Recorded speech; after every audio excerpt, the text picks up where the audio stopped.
This week's episode is brought to you by Stephanie, Roderick Dixon, Darb, John Michael, Michelle vs. Lewis, Zachariah Martin, and Josh Braddock. Thank you, Stephanie, Roderick Dixon, Darb, John Michael, Nashville vs. Lewis, Zachariah Martin, and Josh Braddock. Wow, it's with the generous support of listeners like you that helps keep our ambitious team of psionic radar operators sweeping the ocean floor with astral laser beams to identify new and exciting threats to our home planet that can simultaneously be used as ingredients in our sacred sushi bar for spies, stocked with freshly sourced tentacles from the Lovecraftian monstrosities we find on the ocean floor. If you'd like to help us keep our psychic spies sourcing monster eggs for monster sushi rolls, or just hear the second half of this episode, then please visit www.patreon.com/thewholerabbit, where your monthly donation of just $5 will not only get you instantaneous access to our library of extended episodes stretching back before the Roaring 20s, I'll send you a 5x5 high-quality 3 Michelin star vinyl sticker of our Big Bunny Baphomet cover art at no additional cost, and you'll even get the secret keys to our Discord server where our team of rabbits slurp noodles in perpetuity. If you're enjoying the free section of the show just fine and would rather save your $5 for a 2-for-1 special of generic brand onion powder,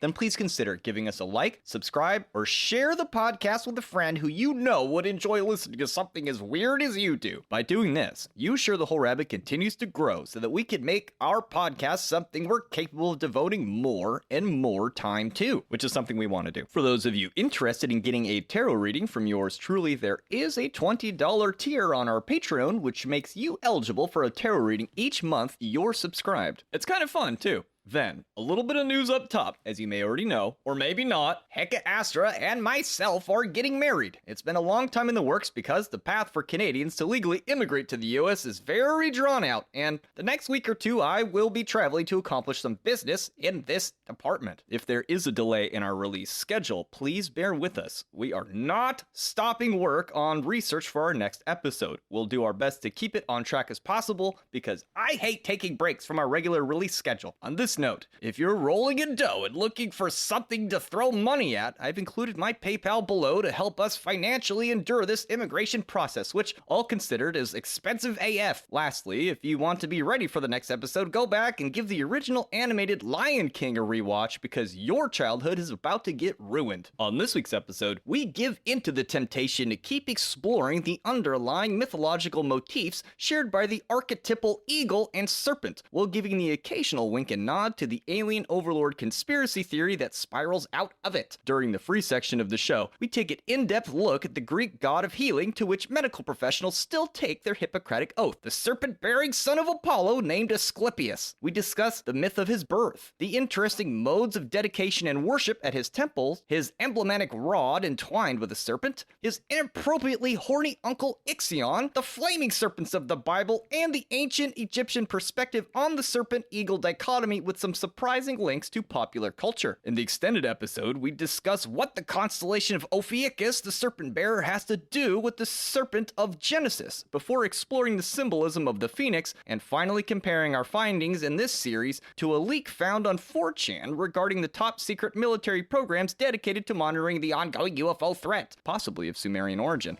Thank you, and enjoy the show.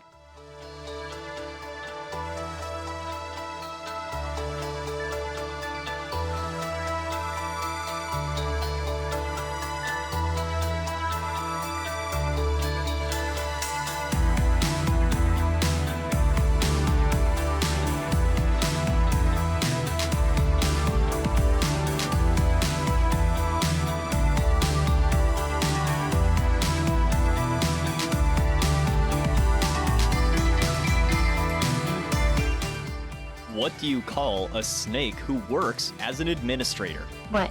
A civil serpent? Why don't bald eagles tell knock-knock jokes? Why? Because freedom rings. An eagle and a tropical bird were playing on the computer. The eagle lost. Who can play that game? Did you know there's a church for eagles? They are birds of prey after all.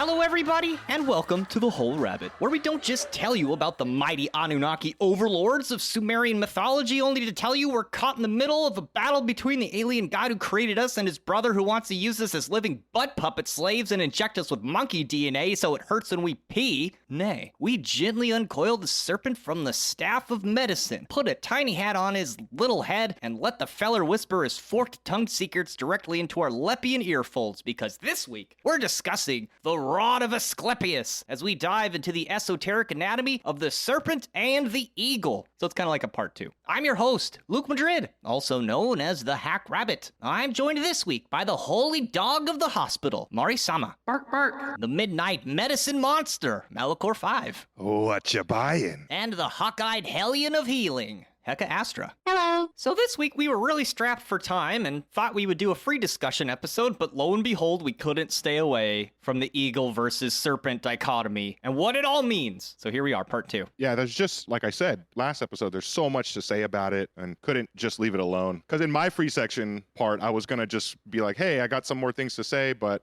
we kind of just turned it into a whole bit here. This topic is definitely one of my favorites of all time. And it surprised me because it just keeps giving and giving and giving. Because at first, it seems a little cheesy, but then when you zoom in and you start to look around, it's actually got some legs. Snakes don't have legs. Some of them do.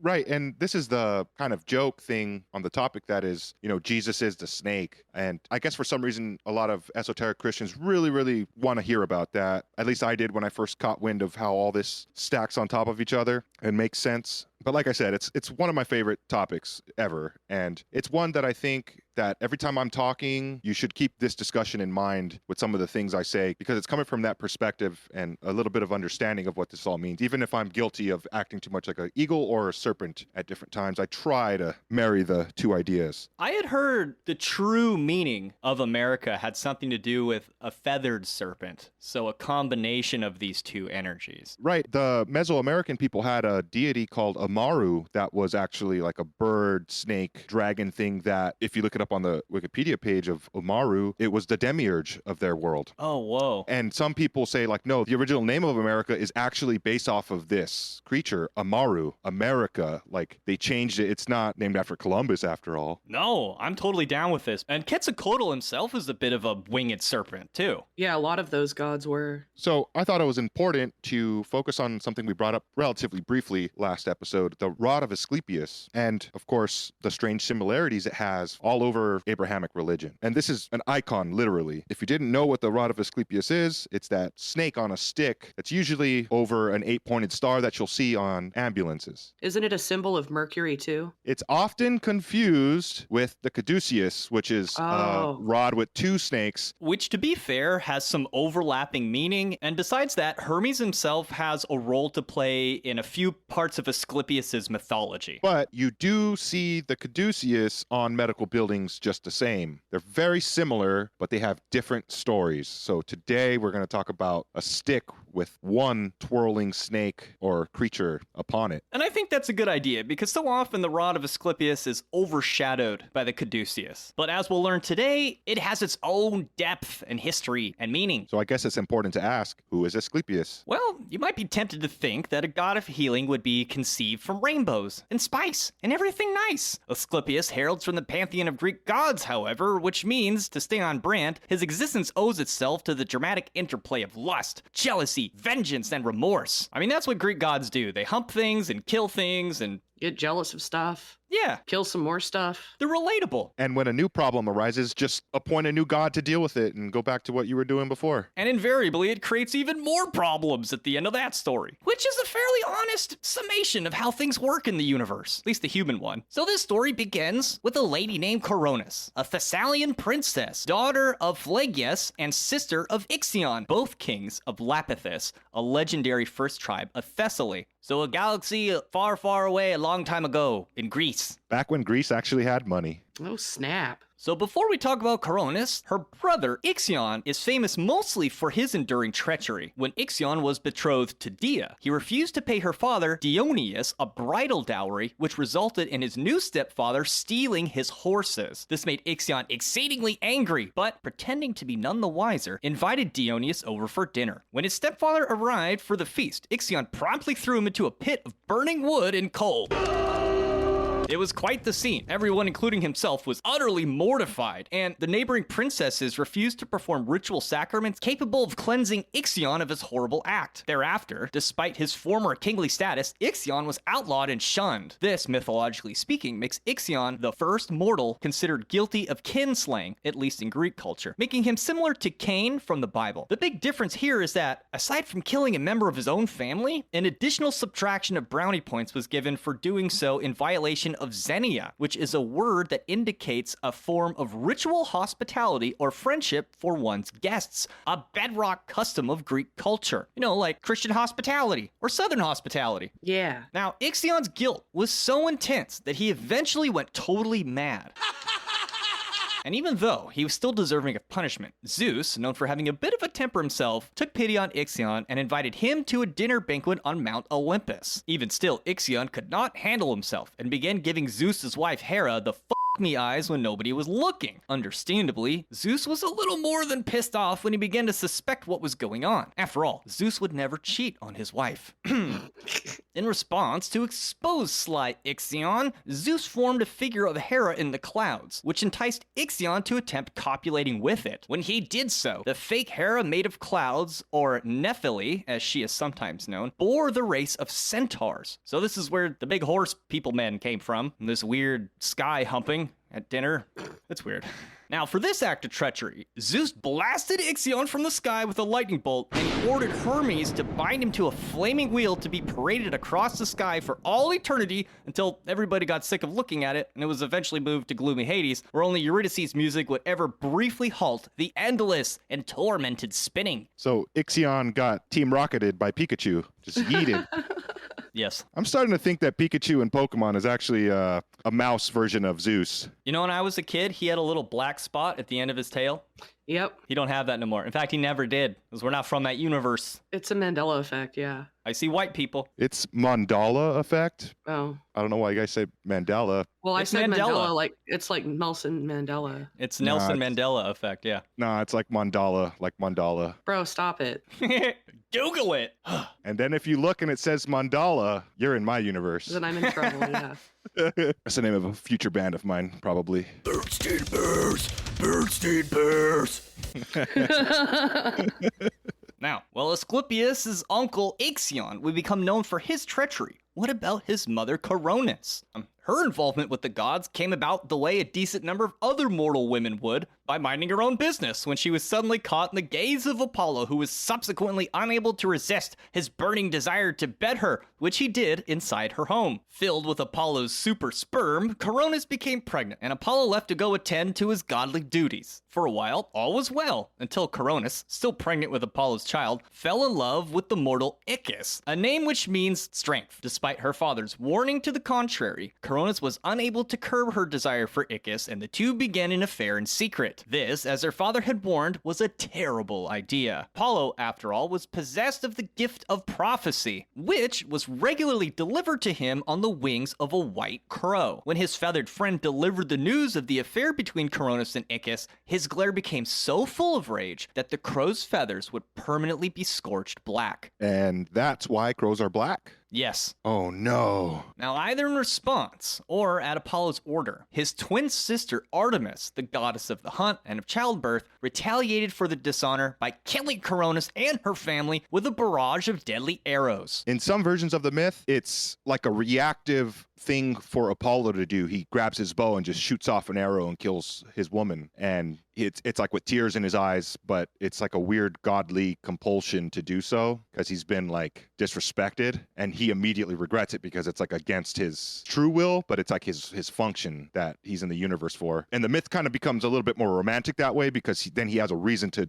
do what we're about to talk about. I just think it's so cute that his sister loves him so much that she would kill Apollo's side chick just because because she cheated on him. That's love. I think it's possible that Artemis could still remain innocent in so doing, you know, like... Right. At some point, it's like Apollo put out a hunt, contract Yeah. for this woman, and Artemis is the god to do that. So she was compelled to, like, almost against her will, maybe, just like I was saying now, that Apollo also can shoot an arrow pretty well. And in some versions, he was sad about it. So this arrow mortally wounds Coronis, but before terminally croaking, she acknowledges her punishment was just. And this leaves Apollo completely smitten with remorse. He feels bad about it. Overwhelmed with grief, Apollo attempts to heal Coronis, but it's too late. She's already dead. Apollo then takes her body back to his temple, dresses it with sweet herbs, and just as he places her on the funerary pyre, he realizes that he doesn't also want to hurt his unborn child. In some versions, he sets it aflame, and then he remembers, like, after a while, that he's got a kid in there that has nothing to do with this. That's what it seems like. She's got a bun in the oven, and he's about to toast it.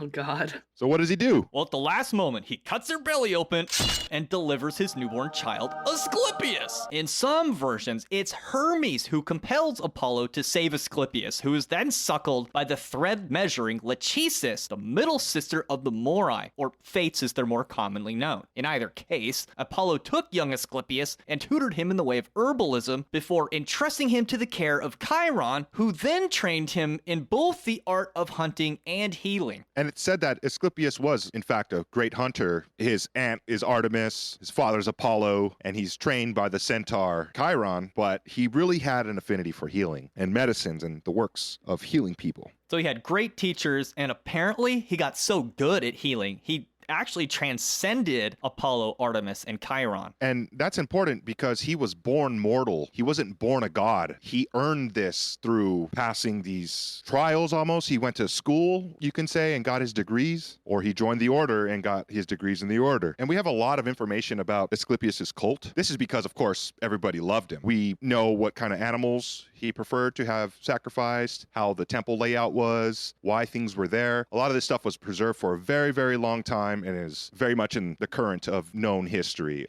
His earliest worship sites date back to around 500 BC, which is when scholars believe Asclepius replaced Apollo, his father, as the god of medicine. And his temples were built all across the Greek map, but the main one was found at Epidaurus. And it was here, in some myths, that his mother abandoned him on the side of a mountain with a goat and a dog. It was because she did live to have him in some versions of the myth. Later, baby Asclepius that's left on the side of a mountain with a goat and a dog is found by the goat herder Arathanus. And his temples were akin to a hospital at the time. It was also here where one could bring sacrificial offerings to Asclepius, and he really, really liked roosters as sacrifices. And one thing that I thought was interesting, the forest that surrounded his temples, it was forbidden to have anybody die there or to give birth in those sacred areas. Interesting. Yeah. Because there was a goddess of birth, and it wasn't Asclepius. You gotta call her in. Alithia. I'm surprised that's not a brand of bottled water. Alithia, it'll make you pregnant. And wet, ready to go with the Alithia. Birthing lubricant. Slides right out.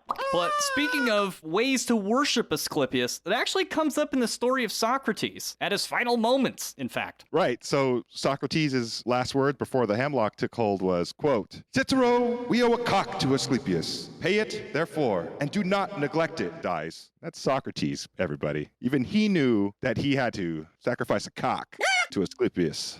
Don't neglect the cock now. Well, he had just got done giving this epic monologue and explaining his whole purpose and morals this and philosophy that, and everyone's sitting around weeping, and then it's like, wait a minute, hold on, I'm back. Wait, gotta kill a cock for Asclepius. Okay, I'm out, bye. So, killing a rooster or slaying a cock, doing so would, of course, please Asclepius. And when Asclepius was nice, happy, he would bless humanity with his healing powers. And his agents would be his priests that were devoted to him at his temples. And if you didn't keep Asclepius happy, well, plagues and sickness and probably rats would infest your whole civilization and you'd be f***ed. So at these sites, they played nice music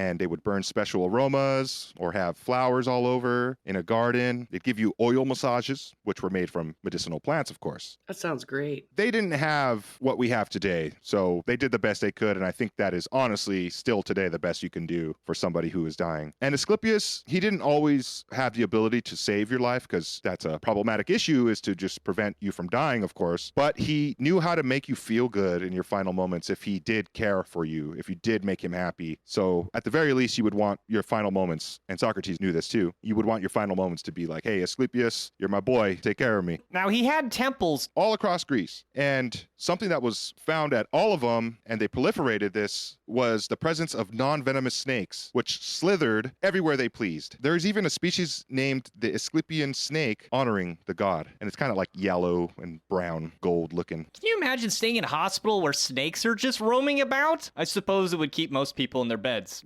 so they could heal. I'd rather be in a hospital full of snakes than mice.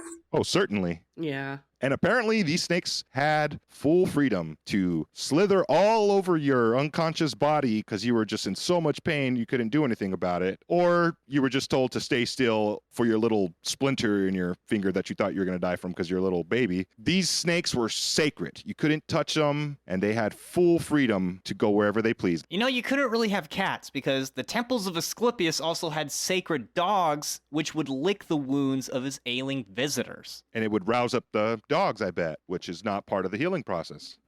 So if you mindlessly killed any of these animals that were sacred to Asclepius, like a snake, probably a dog at the site, or a rooster without declaring it was for Asclepius, this would piss him off. And if you did so and the people knew about it, you'd immediately be put to death to save everyone else from the wrath of Asclepius.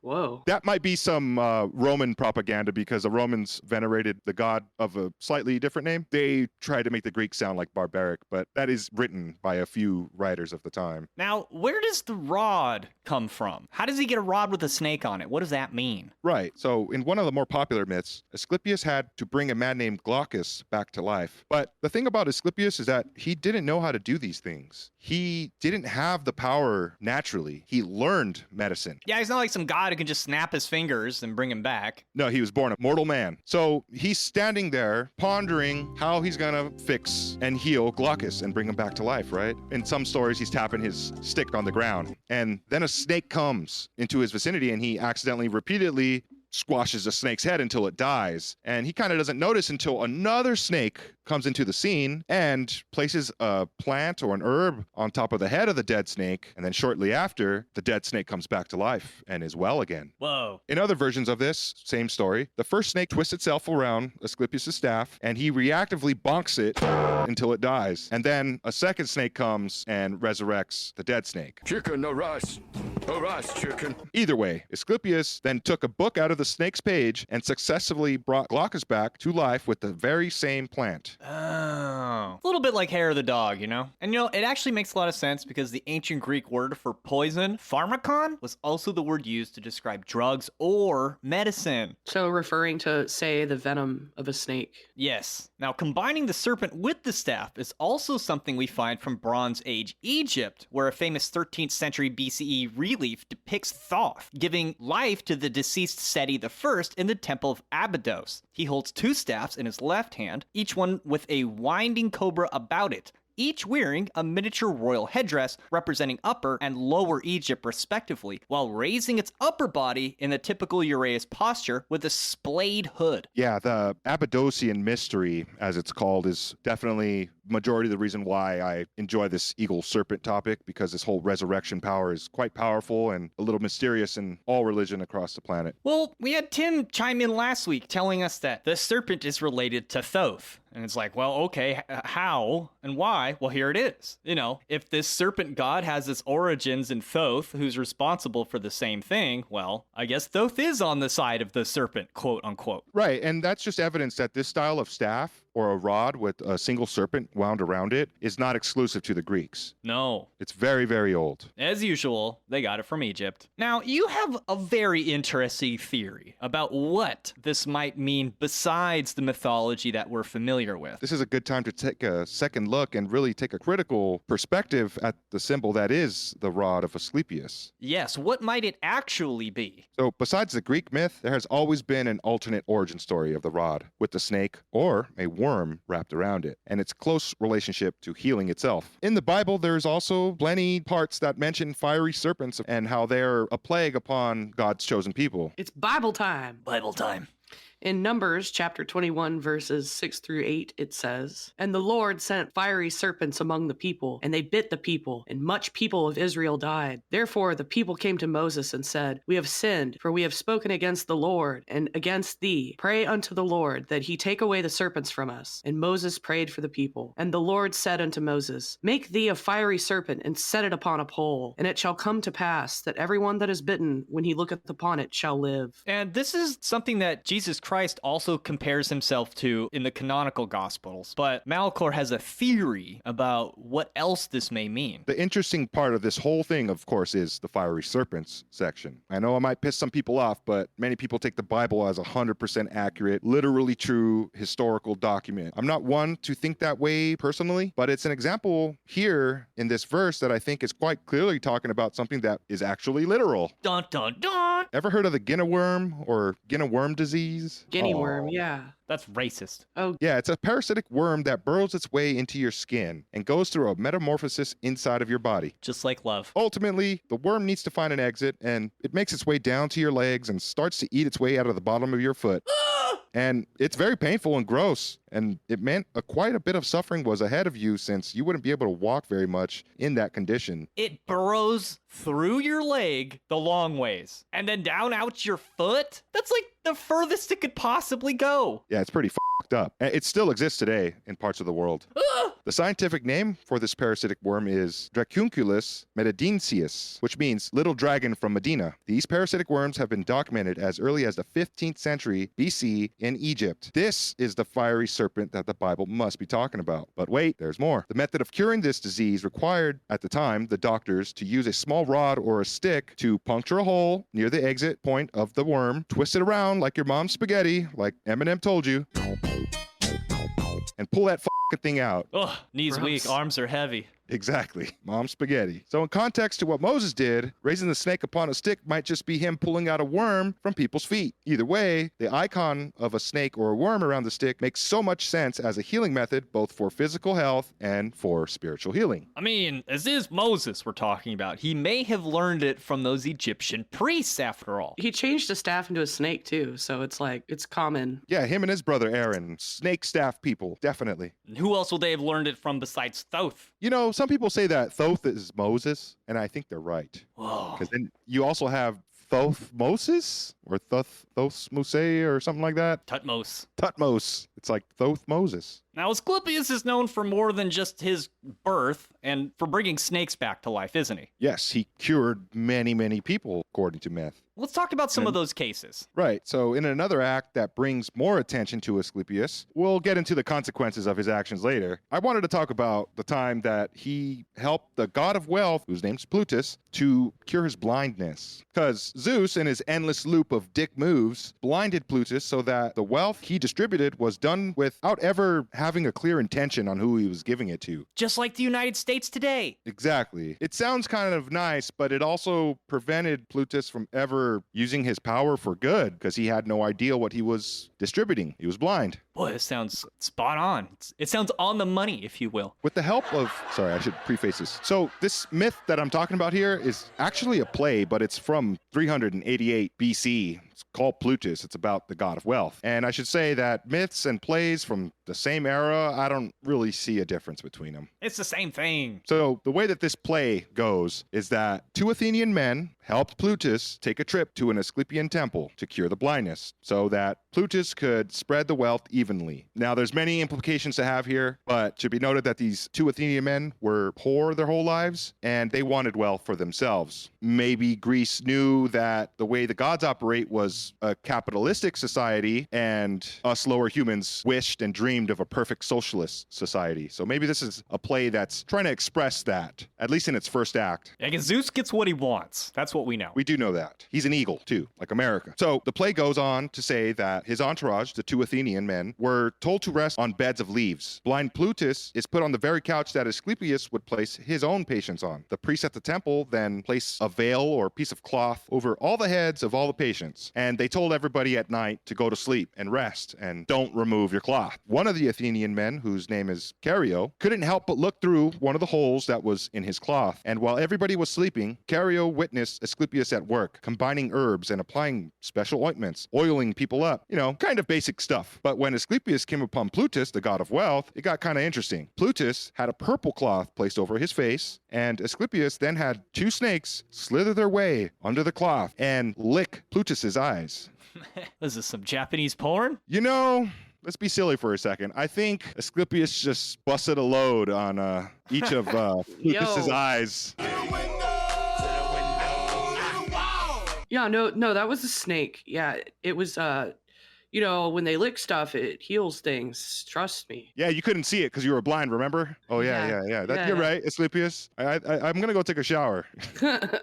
I think it's worth it to note that in the play, it states that the snake saliva is similar to phoenix tears, which mythically are known to have, a regenerative and a healing power naturally. And I think that it's worth it to also note that a phoenix is usually associated with fire. So when a phoenix sheds tears, what exactly is that? That's quite a mystery in itself. And when you look into like phoenix tears as like a remedy, you kind of only find it in like Harry Potter lore and like weird anime lore. Well, Thoth heals Horus's eye by spitting in it. Oh, he does, doesn't he? Yeah, he does. So, as we can see, this symbolism and the myth kind of isn't really exclusive to the Greeks. There's a lot more to say underlying, I think, here. What could he see after that? Yeah, Plutus immediately sprung up, shouting how he can see now, and it woke everybody up. After which, Asclepius just silently drifted off into the night like a snake, with no one seeing him, of course, except Cario. And that's how Italy became a socialist utopia. So to continue to try to paint a picture of the temple area that Asclepius demanded, there were statues of other gods in the pantheon. These cult members had special reverence for both Hypnos and Morpheus, gods of sleep and the latter of dreams. This is, of course, because the cult doctors or patients would fall into a deep sleep or a trance and begin to dream. Within the dream, they had visions of Asclepius in the form of a sacred snake, which would provide the method of cure for the patient. Brilliant. Man, how cool would that be? It'd be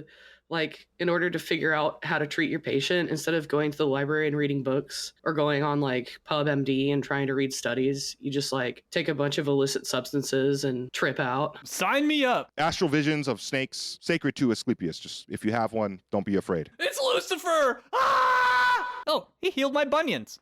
And details of this just mentioned myth are similar to yet another alternate version of how Asclepius helped a snake once. A snake? Yeah, he kind of just was testing his healing abilities. And then when the snake was healed, it kind of just went up Asclepius's body and then whispered in his ear the secret knowledge. So what's this secret knowledge? Of course, the method of resurrection. So this led Apollodorus, who was a historian of the time, to write about this in many myths, explaining where he learned how to resurrect people. And many versions of this exist, but Apollodorus says that Asclepius was given Gorgon blood by Athena, and this may or may not have been the legendary Gorgon Medusa or one of her sisters. So to get into a little bit more detail, it said that the blood from the left side of the Gorgon had the power to completely destroy somebody, and that the blood from the right side could cure or resurrect people. Left-hand path, right-hand path, maybe. I don't quite know. But the point is, eventually Asclepius gets that Jesus zombie wizard power that he can summon people up from the dead, like and Rathma from Diablo 4. Hail Rathma! And in the game, Rathma's like animal is a snake, so they did their research. So like necromancy powers. He's the first necromancer in Diablo. Yep. Okay. And through the teachings of a dragon snake thing is where he learned it. Kind of right on the money for Asclepius. And Rathma's name means the balancing force, like scales. Scales of a snake, maybe? It's a nice little poem. Oh, we'll get to the scales, because that does come up in this episode. The ones of Libra, the ones you're referring to. Oh, yes. Just had to put it there. So all told, there's a number of interesting details in all these myths of Asclepius worth unpacking. For instance, we can see right away, Asclepius spent his early years receiving higher education from the world's best instructors, a feat now formerly expected of doctors who wish to possess the same power. Then, mythologically speaking, it sounds like Asclepius was also the product of the world's first emergency C-section, a form of medical surgery, and the etymological DNA of his name, which means to cut open. Whoa! And then his wet nurse, Lachesis, the teat from which he suckled, she's a Morai, one of the Fates, and specifically the middle sister that's responsible for measuring the thread that determines the length of a mortal's lifespan. Presumably, if you're in good with Asclepius, he might put in a word with his, quote, mom to add some length to that string. Right, because these Morai, or the Sisters of Fate, had a loom, and they were like stringing things, and that was all of existence, and your fate was all part of the weaving of time. And so each mortal has a certain amount of heartbeats or seconds left on the clock or days they have to live based on the length of their string. So, of course, if you go see Asclepius, he can lengthen it a little bit. Right, and you can argue that that very action is like healing. That's what medicine is lengthening the length of the string. So we've established that Asclepius is quite the profound healer and necromancer. I just want to present one last story to drive this in home. So this one is about a woman with a very gnarly stomach worm. She goes through some trials. She goes through all these treacherous terrain and tests herself mentally and physically to get to one of Asclepius's temples for aid, because she's in a lot of pain. She brings offerings. She does everything. She takes the ritual bath, sleeps, tries to wait for the snake in her dreams. But Asclepius, this time, he does not answer. The woman's in a lot of pain, and the priests are kind of desperate and willing to take the risk and test their abilities and see if they could appease their god, that maybe this is a test for them, right? Maybe Asclepius is testing his devotees and see if they can heal this woman. So the priests took it into their own hands, and they promised the woman that they were going to get this worm out of her stomach. So to do this, they had her fall asleep. Then they chopped off her head. Whoa! Dang. You know, and this works, of course, if you're trying to get the worm out of his stomach, because you just stick your arm into the torso and, you know, feel it out, and maybe you pull out an intestine. You thought it was a worm, but eventually you could get the worm, and they got the worm.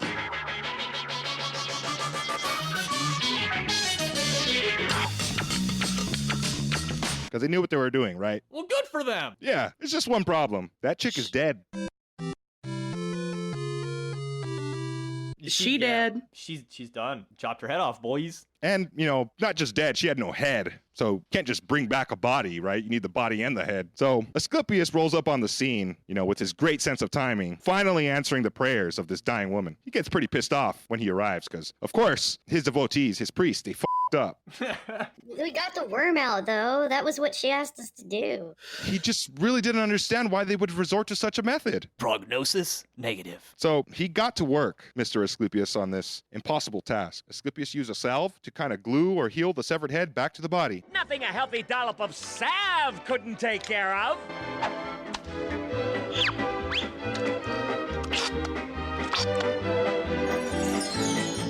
Success. Next, he used a magic snake herb to bring her back to life. Now, as this story goes, this was the last straw for the great healer. Zeus had to do something. This is quite ridiculous of the necromancy spell here. And Asclepius seems to be just showing everybody how to do this to other mortals to defy Hades and mix everything up in the afterlife. Yes, in fact, this incredible ability basically just earned him a deadly lightning bolt from Zeus, who became tired of the overpopulation issue which his skill had suddenly become responsible for. And, you know, all these lives that Asclepius is saving, Hades is, for every single one of them, according to some of the stories, is like, hey, Zeus, look at this f***er. He just took another soul for my domain. Hey, Zeus, look at this f***er. You know, and it's just like Zeus got pissed off and he got annoyed. He had to do something. It's like public school. If they don't come down here, I'm not getting paid, Zeus. So this lightning bolt that he sends down this time kills both Asclepius and the woman. Boom! Double kill. Oh my goodness, Zeus. And that must feel fucking strange for that lady. Because it's like, hey, I'm back. Oh, no, I'm gone. Never mind.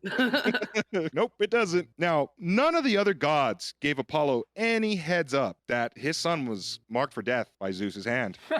And when Apollo saw his son's dead body, he got very angry. That's not good. You don't want to piss off the sun. No. He went and he killed the Cyclopses, who were the forge masters that made the very lightning bolts that Zeus threw down on poor people. Oh, hit him right in the capitalism. Zeus was fucking pissed. And there's a whole myth about what happened to Apollo after this. But Apollo didn't bite his tongue. He called out Zeus, basically calling him a horrible grandfather and praising his slain son Asclepius' countless good deeds across the world. You know, what would you do if people didn't have good health? They wouldn't praise you, God, Mr. Zeus.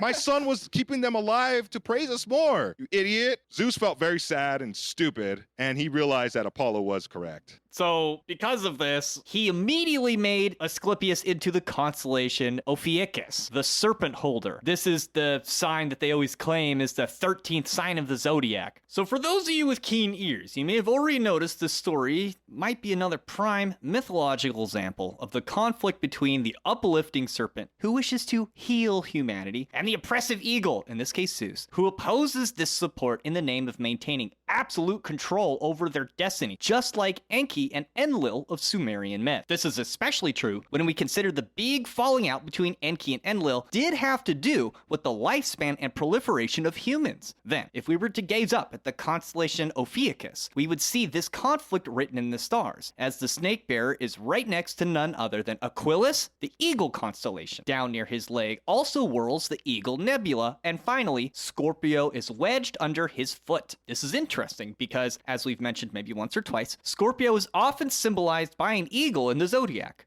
For instance, we see Scorpio depicted as an eagle in the traditional Rider-Waite edition of the tarot in the corner of Atu 21, the world. Here, as it does in the pentagram ritual, the eagle of Scorpio is meant to depict the western quadrant of the sky associated with the element of water, but also death and the underworld, as this is the place where the sun sets each evening. These associations are well represented in the tarot by the way of the death card, which is associated with the zodiacal sign of Scorpio. The Hebrew letter associated with the death card is also the letter Nun, which means fish, but also it means the primordial waters of creation, which are likewise called Nun. If we consider the incredible age of the story of the flood and its association with death, the overlap of these symbols begin to make a lot of sense. Remember, it was Enlil, symbolized by the eagle, who cursed us with shorter lifespans and death. Nun is also the first letter of the Hebrew word for eagle, Nesher, which curiously can also mean vulture, a carrion bird who, for obvious reasons, has long been associated with death and is seen as an unclean bird. In my opinion, this is very likely the punchline lurking behind Kanye West's new album, Vultures, which prominently displays the Byzantine double-headed eagle as its brand symbol. You know, I don't really listen to that kind of music, but you've told me the myth that Kanye is writing on, and the fact that this is Vultures now,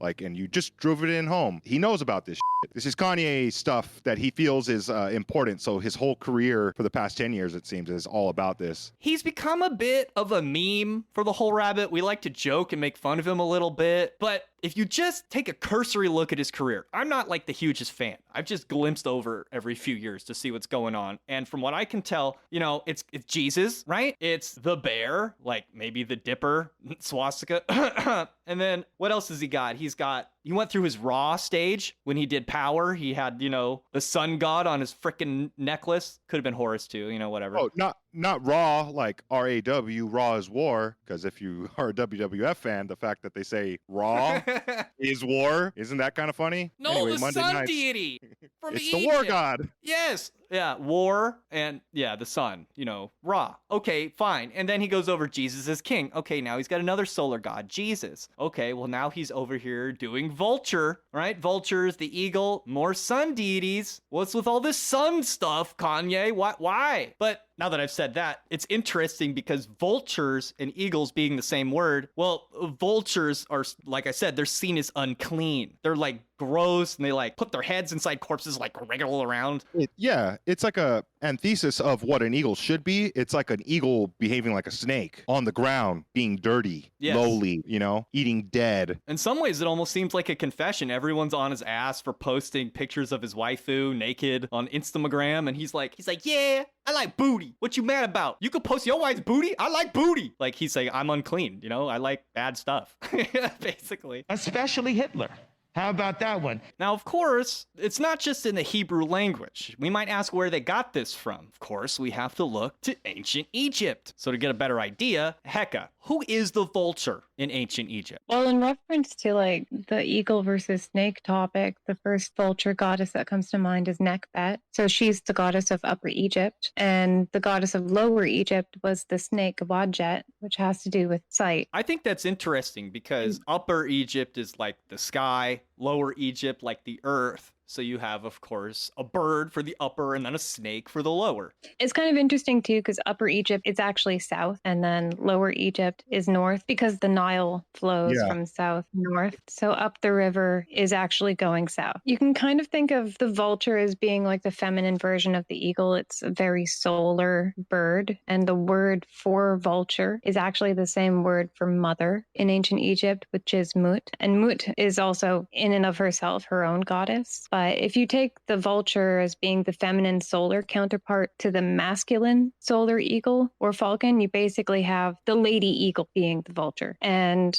with the mythology of ancient Egypt, vultures were kind of regarded as being mothers of immaculate conception, like they conceived through the self. So they're kind of virginal in a way. And this is also why their cult center, or her cult center, Nekbet, was Nekheb. And that's the capital of the third nome Nekhen, which if you look at the Egyptian zodiac is related to Virgo. So this is kind of a feminine, virginal, eagle, sun birth mother. The interesting thing about Nekbet is because she's almost always paired with Wadjet, the snake goddess, the two of them were known as the two ladies. So you see them together a lot. And in many of these depictions, they're actually shown as two snakes. So even though you have a snake and a vulture, you also have Nekbet being depicted as a cobra alongside the cobra goddess Wadjet. I think it was Luke that brought up earlier a depiction of Thoth in Theti the First. Yes. At Abydos. So these two snakes would be the two snakes that are shown on the staffs in that depiction. So one of those snakes is actually technically a lady eagle. Oh. Yeah. So it's not as simple as like snake good, eagle bad. Like Right. it's a lot more nuanced than that. And that also goes back to Heka, like I brought up the last episode where Heka was depicted holding two snakes. So this is the dual manifestation and the harmony of both of them. And we even see that same wielding of the two snakes in a lot of the Hippocrates stela. So this is where the child Horus is standing on the crocodiles and he's holding a snake in each hand. And it kind of symbolizes the victory in overcoming venoms and the dangers of his trials, which is obviously related to healing. Horus in and of himself, in so much he's related to the sun, dies and is reborn, and he's also like the re-resurrection of his dad, Osiris. Yeah, I also don't personally think of Jesus as being solely serpent because Jesus is also the divine child, so he would also be Horus, a falcon. So he's also both eagle and serpent. I think that's pretty profound because I agree completely. But Jesus is coming from the perspective of the snake, of the lowly human trying to find its way up. And that's why his message is more important than anything else in this perhaps aeon or age. There's kind of a recognition that, yeah, we have come far, but we still are lowly. And, you know, kind of through Jesus's philosophy, humanity's saved. And I can agree with that, especially if we consider all the things that we're presenting in episodes like this. If you want to think of it like if Jesus is Horus, the falcon, the divine child, then his reign is both sanctified by and protected by serpent wisdom. You kind of also see that reflected in ancient Egypt with the two Uraeus cobras that crown the heads of kings. So the kings were often identified with Horus and with Ra, right? And yet it's serpents that crown their heads. But it's not entirely uncommon to find a vulture head as well next to the serpent, right? Right. Or even having a vulture headdress where it looks like a vulture is wrapped around their head with a Uraeus serpent coming out of the front of it. That's also common. There's also Horus occasionally depicted with two heads. So you have the two-headed falcon or the two-headed eagle, and that represents Horus and Set. And of course, Horus being related to Lower Egypt and Set being originally a god of Upper Egypt. There's a union between the two of them that you see in the double eagle. But there's also, because Horus is a god of Lower Egypt or represents Lower Egypt, the snake also represents Lower Egypt with Wadjet. And then you have Set and Upper Egypt being related to the vulture. So there's this kind of duality in both of them as it is. And even Set has links to snakes in an adversarial capacity. There's a story of how Horus learns Ra's true name. And that's basically agents of Set in the form of snakes go and bite Horus. And then Isis has to try to get a cure for this. So she decides to fashion a snake out of clay that bites the sun god Ra, and then she tricks Ra into telling her, or Horus rather, his true name. She has the cure for it because she fashioned the snake that bit Ra. So it's kind of like there's a lot of snakes also involved in Set. So you've got this duality of eagle, snake, and then there's eagles become snakes, snakes become eagles. So to me, it's kind of like if you are as Thoth, or in other words, possessed of wisdom, then it kind of sounds a little bit like that there's two wolves inside of you joke. Yeah. Yeah. So it's kind of like there are two snakes inside of you. One is a vulture. Together, they're winged serpents. And there's two eagles inside of you. Both of them are snakes. And there's two snakes inside of you. Both of them are eagles. That's the way. One is gay and the other is gay. No, fake and gay. That's the one.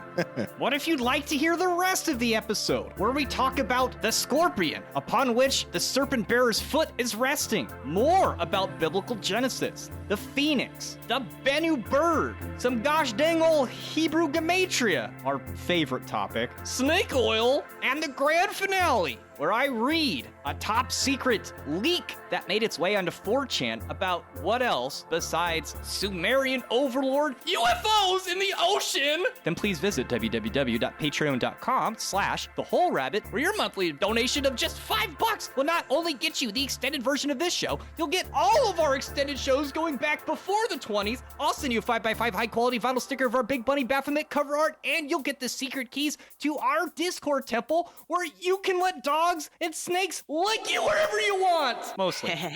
My eyeball? Yes. And remember, everybody, you've got two eagles inside of you. One that eats carrots, and the other that shoots lasers. Pew pew. Pew, pew, pew.